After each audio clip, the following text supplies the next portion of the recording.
Welcome to Face to Face. This is a show about change and about what's next. It's a show that wants to ask questions, peel back the layers of our average everyday experience, and go beyond scratching the surface. We interview amazing people with incredible ideas and stories who have done wild, weird, and wonderful things. Remember that imagination shared creates collaboration, and collaboration creates community, and community inspires social change. I'm David Peck, and this is Face to Face.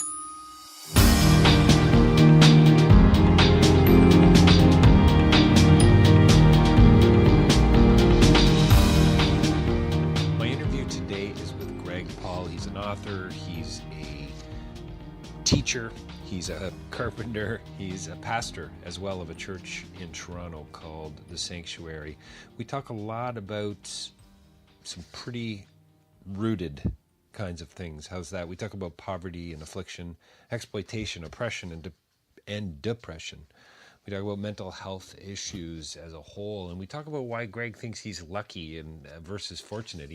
He likes the word lucky over fortunate. We talk about grace and compassion and participation and what are the dangers that are connected to the idea of grace and about our overall spiritual condition. Very interesting interview. You're going to enjoy it. There's a lot of very interesting and practical and relevant insights here. So stay tuned, davidpecklive.com for more information about my book, Real Change is Incremental, and check it out. Stay tuned for Greg Paul.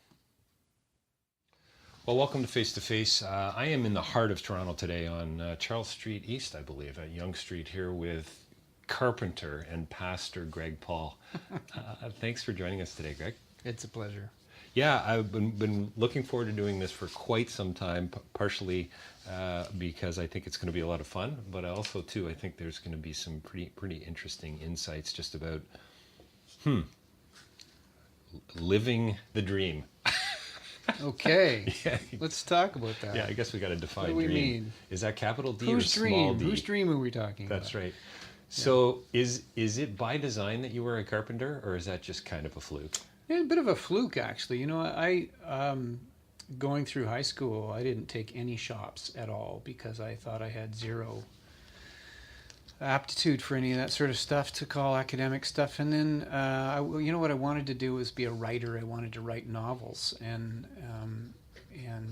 so I went to university, but I had to have a way of paying the bills to go through university. So I ended up working construction and discovered I liked it and actually was good at it. And it was a nice counterpoint to what I imagined would be my writing life, which, you know, turned out not to be so stellar. So today you're still a carpenter, as I still am an electrician. In fact, I take a little bit of pride in telling people that I still pay my non-working dues to the IBEW Local 353. I How's don't. that? You know, I'm not a union guy. Get out. I never was. Get out. I'm calling the hall right now. You know, but I guess there's some truth to it. You know, you sort of I was a carpenter for 15 years, okay. So I did a lot of fine carpentry. Did a lot of cabinet making. Was it more or not cabinet making, but you know, I often did built-in cabinetry in units. But cabinet making is a bit of a it's kind of a machine trade. It's a production trade now. So for most people. But I did a lot of historical renovation in Markham Union back in the day. So. Lots of woodwork, lots of demanding creative woodwork, which is what I really loved. And I think it does sort of frame your sense of who you are when you do something. There's something to be said, you know, and I mean, not that when I'm looking for metaphors at 10:45 a.m. in the morning, but there's something to be said for working with your hands. And working in the consulting field now, is something that's often really intangible. When you're talking about ideas, you're at a whiteboard. I teach at Humber College, et cetera, et cetera. I like to podcast and write. A lot of times these things are kind of, you know, they're ideas. But, you know, at 3:15 on a Wednesday afternoon in July of 1995, I was washing my hands after a good day's work, and I'd installed 400 feet of conduit. Yeah. You know? Yeah. We, by the way, us union guys had a saying, union electricians do it right the first time. Well, good for you. That's the response I was looking for. So you're still a carpenter.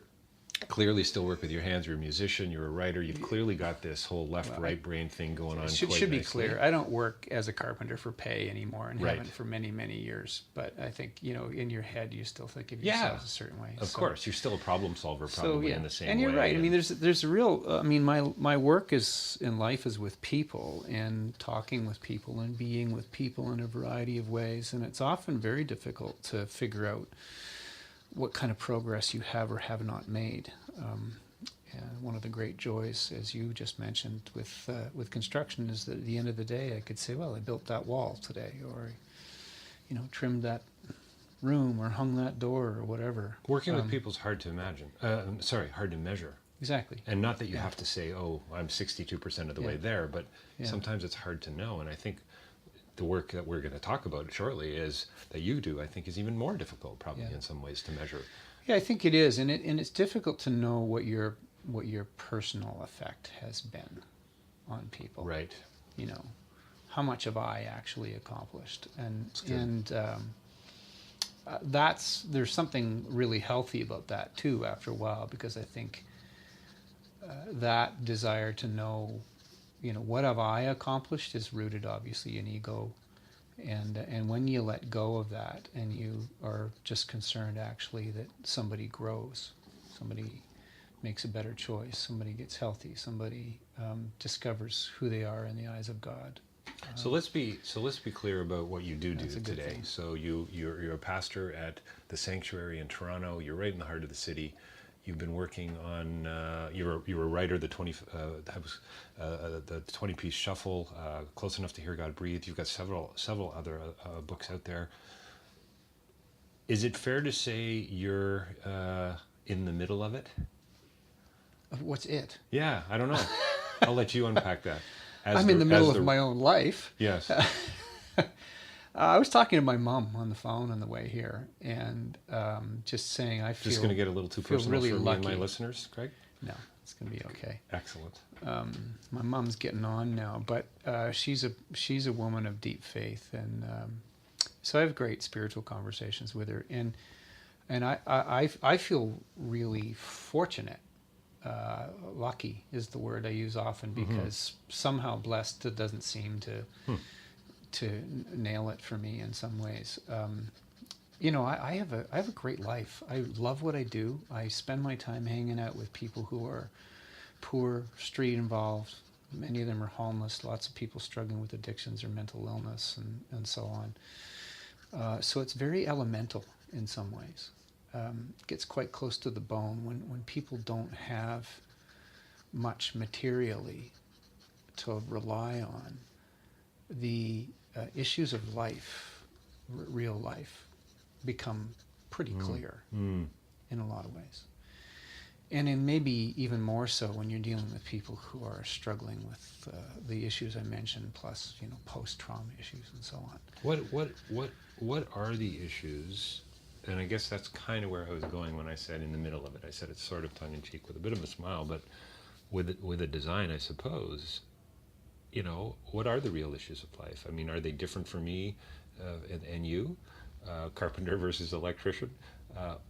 We're all in different places, Sure. Right? We're all in different places relationally. Some are dealing with death, some are dealing with divorce, others are dealing with celebration and awards and American Idol wins. We're all over the place. Yeah. You're familiar, I'm sure, with Maslow and his hierarchy of needs and all of that. And I think that hierarchy is pretty informative in a lot of ways. But I think for me, I'm a person of Christian faith. So to me, it really comes back to my identity. Who am I as a person made in the image of God? Who is God? And how do we relate to each other? And how do I relate to the people around me who are also made in the image of this same God? And I think that stuff becomes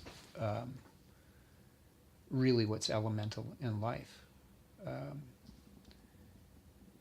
There's lots of other stuff. We need to eat. We need to sleep. We need security. We need dignity. I need creativity. There's a pile of other things that we all need that are fundamental to how we operate as human beings. But to me, I think the fundamental issue really is one of identity. Who am I? Why? Who's God? Why do you believe in God when you are in the middle of it? Now I'm starting to understand my own question even. Yeah. You know, when you see the pain, and maybe it's not all pain. I'm sure there's lots to celebrate as well. I'm sure, you know, I love the phrase that we live in a crazy, beautiful world. Yeah. I love that phrase. And I've just come out of a conversation or two with a few of my friends who are deep atheists and are on the other side of this spectrum, and they seem to think they've got great reasons for not believing. Love to hear what your thoughts about that are, and how you unpack that on a day-to-day basis. Yeah, You say, I love, you know, it should be on your business card. I spend time with people. That should be the tagline on your business card. It's awesome, right? Yeah. Yeah, that's the essence of what I do. And I think that the raw issues of working amongst a poor, deeply struggling, deeply oppressed, badly battered population of people are what challenges my faith most, and ultimately what affirms it most. So I don't think it's all one thing, and I really do understand why people would conclude that there is no God. I get that, and when I get that most is when I'm thinking about my friends who have never had a chance. Just before he got here, I was reading a file that a friend gave me of it's his entire life in children's aid files. And when I read it, I realize he never had a chance. Never had a chance. Never had a half-decent shot at life. And of course, that set him up for all kinds of other abuses and failures along the way. And so in this moment, or moments like this, I find myself wondering, well, how is that just? Where is the merciful, loving, omnipresent, omnipotent God in all of that? And that would be the biggest challenge of faith for me. But on the other side of it, I realize too that the only possibility of my friends' suffering meaning anything is if in fact there's a hope of redemption. If there is a God who cares, who's actually involved in our lives. And that finally there is some kind of justice. And so this is what I believe Jesus taught us. I think when Jesus said, "Blessed are the poor in spirit, for they will inherit the kingdom of heaven," part of what that means is blessed are the people who were and always have been spiritually bankrupt, the people who never had a shot, because they actually will be at the center of the kingdom of heaven. There's a bigger world. There's a more eternal world than this one, and there will be some kind of justice ultimately in that world. So I mean that's a big part of why I continue to believe. But I also see that at work. It's not just abstract. I see what happens in people whose lives have been totally messed up when they decide that they are going to actually trust that there is a God. And it's way more constructive than the people who abandon hope. And there is a possibility of redemption. And I've seen huge redemption in the lives of people who you would think, and I would think, have every reason to ditch the idea of a loving God. Possibility of hope's a great phrase. It's also a great documentary, by the way, by Alfonso Cuarón. It's got the world is going to hell in a handbasket, but kind of ends on this hopeful notion that I would call incredibly redemptive. I don't know if you saw the film Children of Men, but kind of appropriate actually to our conversation. And the theme of the film is the human race is no longer able to have kids. And slowly it's dying off. And where's the hope in that? And where's the grace in that? Clive Owen. Clive right? Owen. Yeah. Dark, dystopic kind of science fiction-y. I love the film. One of my faves in the last 25 years. But the doc there, possibility of hope. Yes, it's a friggin' mess, but there are redemptive aspects and qualities and so on. Yeah.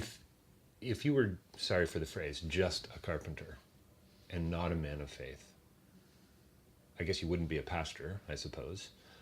Hope not. Yeah.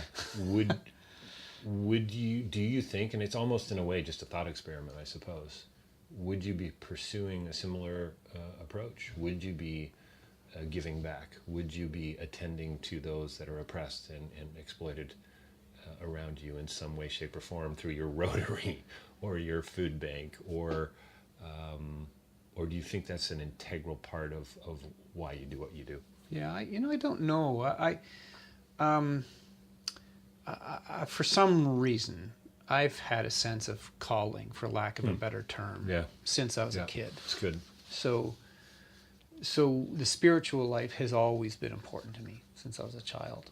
So when I was a carpenter, it was important to me. It wasn't just that I, switched gears and came and did this sort of thing. So I think if I'd grown up like that and decided, instead of getting into what I do now, to build a carpentry business and a construction business and so on, I hope that I would actually be looking around. I hope that I wouldn't, by this point, have just sort of put my head down and focused on padding my own nest.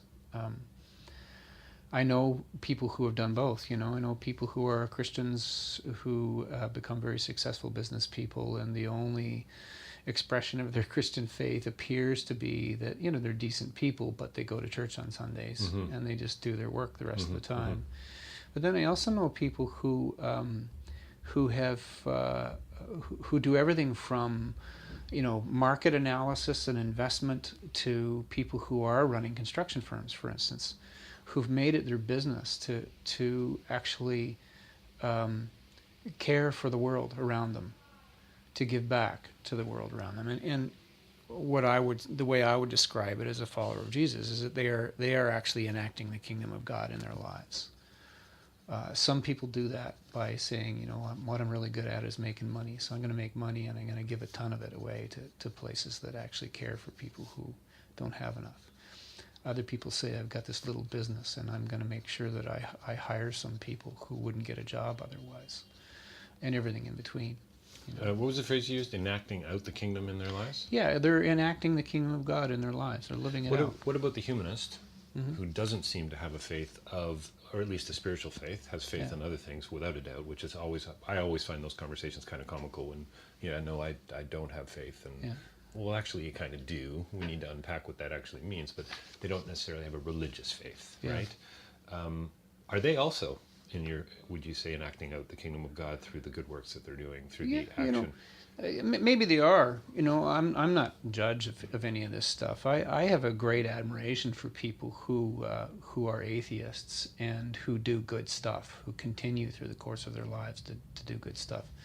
I don't know where that motivation comes from in them, and so I don't think I personally could sustain that as an atheist. So I have a lot of admiration for people who can and do. I don't pretend to understand it. I would say that because I believe, as the biblical writer John says, that God is love, that every love is God's love. So whether it's an atheist doing the loving, or a Muslim person, or a Hindu person, or a Christian person, whether it's a jihadist who takes care of his wife and children before going off to blow himself up. Yeah, absolutely. Wherever that love, where did that love come from? Wherever that love is, its source, I believe, is God. So, yeah, I think God is speaking everywhere through all of His creation all the time, even among people who would repudiate that thought. What do you learn? What do you learn working here? How many years at the sanctuary? 24 plus. So 24 years working with people. I guess it's always hard for me to how do you describe folks who are oppressed, who are exploited, who are, I don't even know if I like the word poor, because most of us go to financial, right? I mean, I'm poor in spirit. And we all sort of suffer from a poverty of a particular sort, it seems to me, whether it's relational or spiritual or whatever the case might be. But we often go to economic, poor people are on the street, and, we have these huge, crazy assumptions about it. I don't know, what are some of those assumptions that have been smashed for you? What are, as Nietzsche says, the idols that have been tested?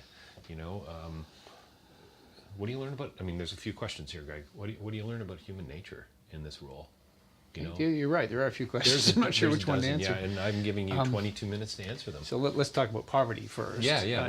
When I've got to the point where when I use the term poor, I recognize that it's kind of a catch-all phrase. Yes. Right. So if you read the Hebrew Bible, you read the Old Testament, you'll find that those Old Testament writers employ something like 40 different terms that have to do with poverty, and those terms roughly sort into 4 categories of 8 to 12 words each, and the categories are first of all destitution, which you've just mentioned. People don't have enough.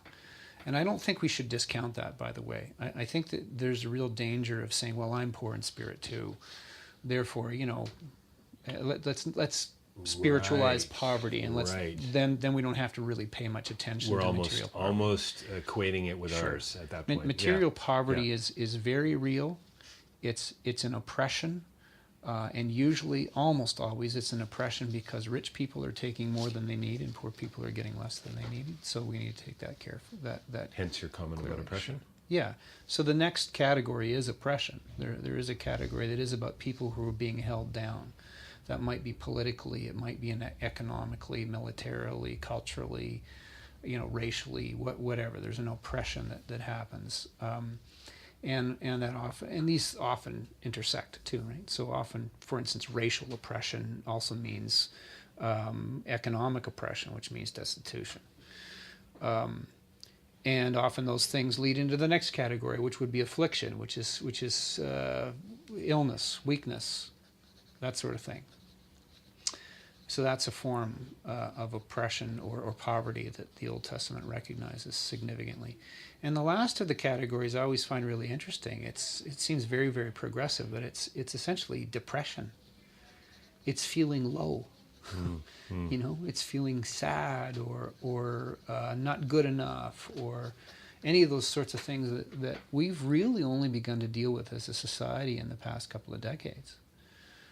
Out in the open. It's okay now to say I struggle with depression. Yeah. Sort of okay. Yeah. In some circles. Yeah, absolutely. 20 years ago it wasn't okay to say that. Well, the Bible was talking about it 4,000 years ago or 3,000 years ago. So those are the things that I think about when I'm thinking about poverty as a catch-all. And what I learn about those things is that they really are often rooted in systems. So this is where biblical teaching around justice really comes home. Is that we begin to realize that oppression is usually a systemic issue. Poverty is usually a systemic issue. And often that leads to other matters like affliction, weakness, illness. So what we see, for instance, is that when people are poor, they don't live as long. They have more health problems. They're sicker. They deal more with depression. So these issues really become rooted in systems. So, Greg, is it fair to say for you then issues of poverty are always connected to material concerns, to wealth? I don't know, is there a fundamental sort of underlying principle when talking about poverty because of the lack of access or lack of, not possessions, but the ability to do X or Y or Z is a result of often not having the resources? Yeah, I'm not sure I would say that I think that economic poverty is the foundation, but okay. I would say that all those modes of poverty are connected.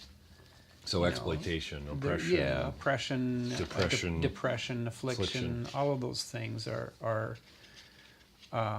connected, and they're also all reflective of our spiritual condition as human beings. I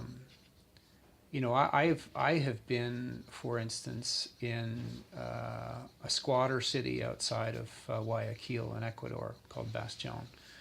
300,000 people living in a squatter city. pirating a little bit of power and water from the city and so on. And I've seen in that instance what I thought was pretty significant civic health. So these people had very little. They lived day to day, but they worked. They were creative. They seemed to have really good relationships together. There was lots of sense of community. Kids playing in the streets and connecting with adults who were not their parents and so on. And in fact, I saw much greater expression of community and community health than I would see in a typical subdivision in Canada. Right. And they're very poor. So, so it's not all one thing. Right. But I think these things are all connected, and I would say that it's quite possible to be materially poor and spiritually rich, but that doesn't mean that people who are materially rich can just say, well, we'll leave them to their spiritual wealth. Right. Right. There's a fundamental justice. There's an equity issue here. There's also a deep fundamental responsibility that we have as members of the human race to recognize each other as kin, and not just my own immediate tribe. So I'm just going to viscerally sort of react to that. Why do I have a fundamental responsibility to others? I mean, I'm with you. Well, this is an issue of faith, obviously. There's lots of people who don't believe that, and that's why the world operates as it does. There's lots of people who say, no, I, me, mine.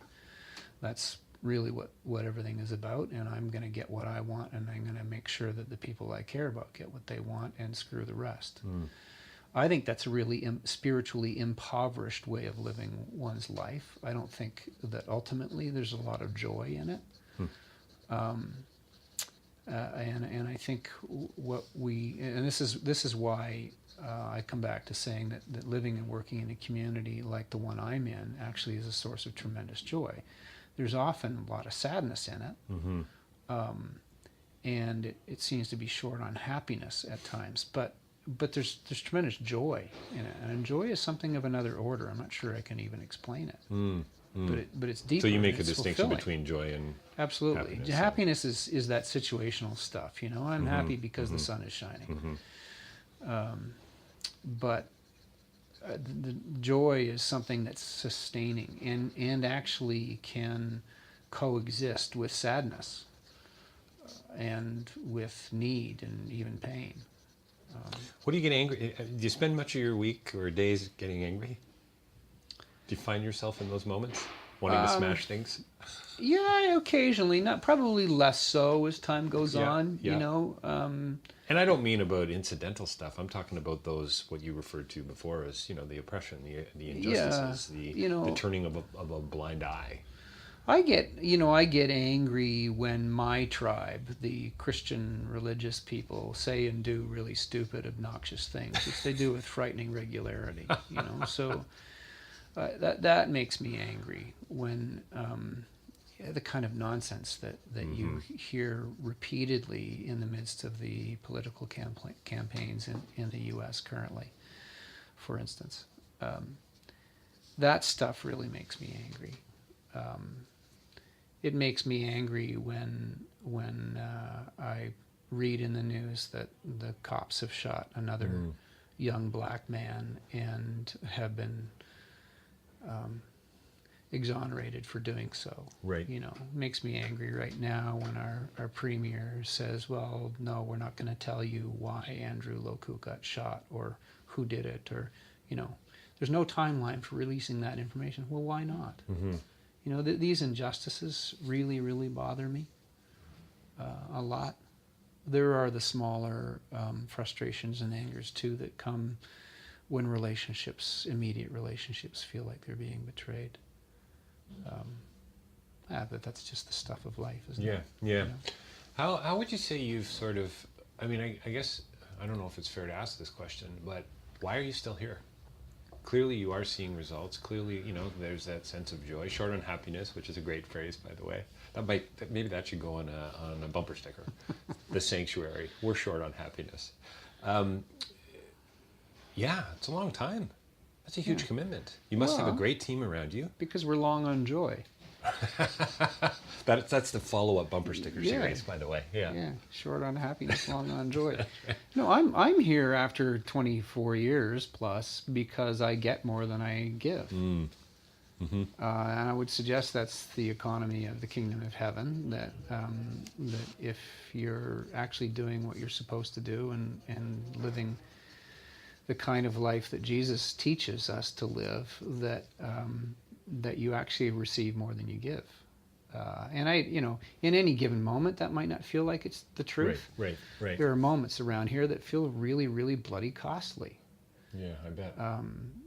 And moments that involve violence or death, and it's very, very challenging, difficult, painful, frustrating, and so on. But over the long haul, I don't want to be anywhere else because I actually love it here. I'm not here because I'm some kind of altruistic hero. I'm not gutting it out of a sense of conviction, about some abstract ideal. I'm here because this is life, and it's a good life, and I'm having a great time. I'm interested to know, after so many experiences, several books, living in the middle of it, finding that joy, working with people where they're at. I love your phrase of, I spend my time with people. What is it about the Christianity, the God that you believe in, that's distinctive, that sets you not apart? Because I hate that phrase because it's already kind of, exclusive in a sense, but that sets your, I don't know, approach, why you get out of bed in the morning, your belief system apart from other systems of belief. Yeah. I spent a lot of time in Southeast Asia, so sure, yeah. Hindus, Muslims, mostly Buddhists. And, I think there's a commonality of working with and for and on behalf of others. But I'm just wondering kind of, I guess, about the motivation, about what it is, you can't reduce anything to one sort of phrase, or a bumper sticker. You can't. But the difference is Jesus, isn't it? That's the qualifying factor. Honestly, without Jesus, I'm not much interested in God. Without Jesus, I'm probably an atheist, at least an agnostic. Pretty cool phrase. So Jesus is such a compelling figure. He is such an amazing teacher.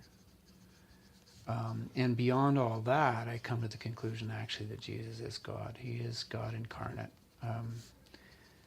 And just think about that for a minute. If there is a God, and this God decides, I'm going to come and be one of the people that I have created. I'm going to live among them, and I'm going to experience what they do from the inside. What a brilliant, incredible thing that is. Because now God is not far away. When we celebrate communion on Sundays here, almost every week we'll talk about the bread and say, this bread means to us that God became one of us, and that he knows what it's like to walk the roads that we walk. He knows what it's like to be hungry, to be homeless, to be lonely, to be frightened, to be afraid, to be betrayed. He knows all this stuff. And so I can trust that this great, awesome God who's made everything and contains everything actually is approachable. And he understands me from the inside. That's an amazing thing. That's a compelling thing.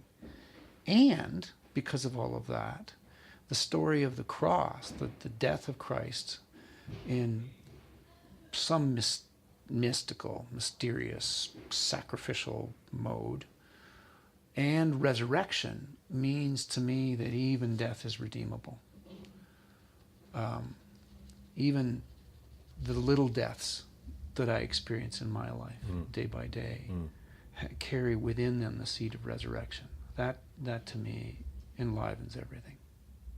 So if I'm hearing you right, you're not here to convert anybody, which is really interesting. No, it's not my job to do that.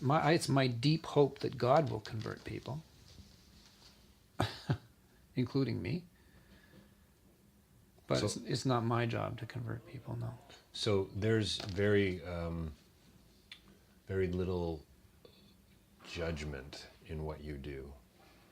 Is that a fair question? There's very little sort of there's lots of critical analysis, but I guess what I'm trying to get to is this idea of participation, this idea of grace, this idea of, you talked about love earlier. And I mean, I hope we're not judgmental. It's interesting to me that judgmentalism is the great sin. It's the one great remaining sin. Right. Yeah. It's the Don't only, cast judgment on me. You don't, and usually that's where we hear it. Yes. You don't judge me for Yes. being Yes. an idiot, Right. or a Yeah. jerk or whatever. And the yet, reality, Greg, is we're constantly making judgments. well, just calls read of the what- newspapers. Well, I mean, exactly. we on the one hand, we adhere to this thing that judgment is the greatest sin. On the other hand, the newspapers are full of judgment of one person or another, and every time somebody does something wrong and it hits the news, I mean, then everybody jumps on them. Well, and I wonder too if the judgment I'm talking about is the kind that leads to sort of dehumanization, if that makes sense. So it's a demonization of the other. Sure. I'm going to judge you because you're this race, or you're this sex, or you're this whatever. Yeah, so I think right? that's a really. different kind. I think that's easy to do when you're distanced from the issue. Sure. Right. So, I think that's exactly what happens. It's really easy, for instance, to read a news story or hear a news story, and judge that person that you've never met. Yeah. If you're inside the story, if the person who's being castigated is somebody that you actually know and love and care about, then your attitude is very different. And so that's the case with me. My life is such that I'm surrounded daily by people who struggle with all of the stuff that looks like it's lowest in the social order. I'm surrounded by people who exhibit criminal behaviors of one kind or another, and on whom society has levied judgment repeatedly. But when I know those people, not now as sort of iconic figures, but as brother or sister, and I come to love those people, it obviates judgment, if you like. Right? Sort of sets it aside, because now this is somebody that I care about. And yes, he or she has done this, but I understand why. I'm not justifying the action. It's still a bad action. And sometimes those actions are levied personally against me. Right. But at least I get why it's happening. And I have some kind of compassion for that person in the middle of it. And I think maybe compassion is the antithesis of judgment. When you have suffered with somebody, you know from the inside what their struggles are, then this is what sets aside the impulse to judgment. And this is also, of course, what's great about the story of Jesus, is that he does understand my stuff from the inside. So we got to wrap this up in a couple minutes, but talk. I mean, you've been talking about it. The thread is grace, it seems to me. Yeah. I mean, that to me, if there's a difference within the religious context, as I continue to sort of unpack and read and reflect, grace is something pretty distinctive to Christianity, it seems to me. And yet, to kind of come full circle, there's grace everywhere, right? It doesn't matter what umbrella you're under, whether you're under the corporate umbrella or whether you work for an extractive company. Kind of funny based on the conversation I've been having over the last couple of days with different people, whether you're a Muslim or a Jew or a Christian or whatever, grace is everywhere, it seems to me. So it's about recognition, isn't it, at some point? Anyway, that's kind of a rhetorical question, but yeah, talk to me a little bit more about specifically the distinctive grace-like presence. And I got a quote I want to read from one of your books that I think is going to wrap everything up really nicely here. Because we're all about solutions here, Greg. Yeah, we want to solve everything today. We want Of course to we get to do. the bottom of it today. There's a danger in grace. There's maybe two dangers in grace. One is that grace seems to let people off the hook. Right. Who shouldn't be let off the hook, and therefore they never learn anything, and they keep doing the wrong thing again. The other danger is that is a danger of maybe being, for lack of a better term, patronizing. I'm extending grace to you, and the implication here is that I'm a higher order being than you are, and therefore I can extend grace to you. Right. I've got something you don't. So those are dangerous forms of grace, I want to say. But the real form of grace, I think, that it comes because I understand my kinship with you. I understand that you've screwed up on the basis of my own history of screwing up. And my extending grace to you in your screwing up actually comes out of the knowledge that I also am in need of grace myself. There's a sense of mutuality about it. There's a sense of this kinship that I've talked about before, that we are all of us in the same condition, in the same boat. So I want to be gracious with you. I come from a place of great privilege, but the people that I live among come from places of great poverty and oppression, and yet what I've discovered is not our differences but our sameness. I've discovered the essential sameness, the essential sameness of our condition, the things that we need, the things that we long for, the hopes and dreams that we have are really very, very similar. And the way we betray those hopes and dreams is very similar too. It's less extravagant in my case. I'm much more adept at covering it up and keeping the damage minimal than my friends are. My friends go off the rails, and they go way off the rails. It should be the title of your autobiography one day, Keeping the Damage Minimal. Yeah. But for me, I've been trained how to do it. Right. I have more capacities in that area. But the essence of it is not different. So if I'm truly being gracious as opposed to being patronizing to my brothers and sisters in this community, I'm being gracious because I understand that I also am in need of mercy. Right. Yeah. Sort of there, but for the grace of God, kind of, in a sense. I'm going to read a quote out of your book, Close Enough to Hear God Breathe, published by Thomas Nelson a couple of years ago, I believe. Quote, "The God who is love has by that love created the house I live in. Every tree, every blade of grass, every diamond-studded wave proclaims it. I take it for granted, ignore it, abuse it. Only rarely do I see it for what it is. Living in this love is the closest thing there is in this present world to living in the Garden of Eden, and the closest thing to the promise of the glory on ahead," close quote. I think it's a pretty nice way to kind of wrap That's up. friggin' brilliant stuff. Isn't it awesome? Yeah, who wrote that? Couldn't have been just a carpenter, was it? Thanks for joining us today. And that book is available, still flying off the shelves, from my understanding, at your local bookstore. I think it slips off the shelves once in a while. I think that would be more accurate. And you've got something out? My most recent book is called Simply Open. It's a contemplative path for busy people. Okay. Essentially, and people who don't get to retreat from the real world. And you're working on your first novel, is that right?